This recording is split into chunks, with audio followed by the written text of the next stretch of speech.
about pursuing partisan narratives.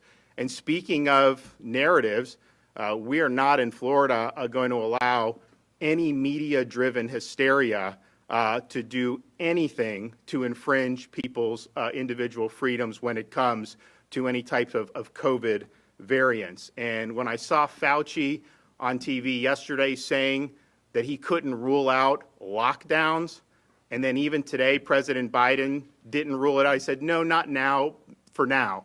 And let me just say, in Florida, we will not let them lock you down. We will not let them take your jobs. We will not let them harm your businesses.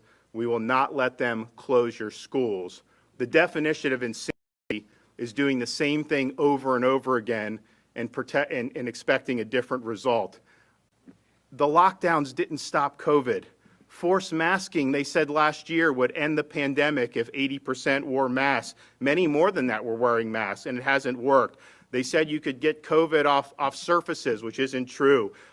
They've not been honest about the origins of the virus, and they haven't been forthright about natural immunity. And with these travel restrictions, I was probably the first governor in January of 2020 to call for travel restrictions from China. I supported President Trump when he did that.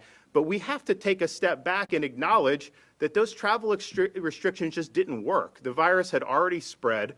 And so whatever this variant is, the fact that you identify some in southern Africa, that does not mean that it's not in any corner of the globe. It's an airborne respiratory virus. So I think those restrictions are not going to work. They haven't worked in the past. And clearly, to even be entertaining the idea of doing destructive, disastrous policies like lockdowns, I mean, honestly, I'm not surprised because I think some people are just wired for this.